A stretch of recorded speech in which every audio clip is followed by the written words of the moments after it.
नाशिक जिल्ह्यातील येवल्यामध्ये पैठणीवर आकर्षक अशी गणपती बाप्पाची हस्तकला साकारण्यात आली आहे। रंगीबेरंगी रेशीम धाग्यांनी, नाजूक डिझाईनने आणि सूक्ष्म विणकामातून यागळी वेगळी अशी हस्तकला साकारण्यात आली आहे। विशेष म्हणजे या विणकामात एका मुस्लिम महिला विणकराचा देखील सहभाग आहे।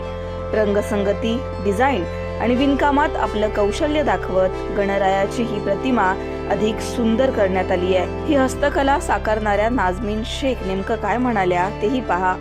माझं नाव नाजमीन अखिल शेख आहे। मी गणपतीचे पैठणीच्या शेल्यावर गणपती काढलं आम्ही आणि आम्हाला खूप आनंद आहे याचा। आम्हाला 11 दिवस पूर्ण झाले काढायला। 11 दिवसांमध्ये ही हस्तकला साकारण्यात आली असून आपल्याकडे सर्व धर्माचे कारागीर असल्याचं कारखान्याचे मालक साहेबराव पगारे म्हणाले। माझं नाव साहेबराव पंढरीनाथ पगारे। माझा पैठणी कारखाना आहे नागड्यामध्ये। तिथे आम्ही साधारण सर्व धर्माचे कारागीर माझ्याकडे आहे। त्यात मुस्लिम धर्माच्या ताई पण आहे।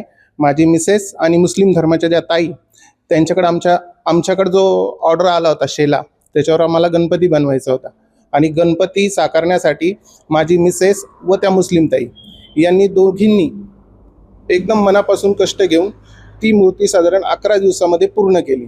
11 दिवसामध्ये आज ती पूर्ण झाली आहे आणि लूमवरून आम्ही ती काढून जिची ऑर्डर आहे त्याला आम्ही ती पाठवणार आहोत। धर्म जातीच्या पलीकडे जाऊन कला एकत्र आणणाऱ्या या आगळ्या वेगळ्या प्रयत्नाची आता सगळीकडे चर्चा होतीये।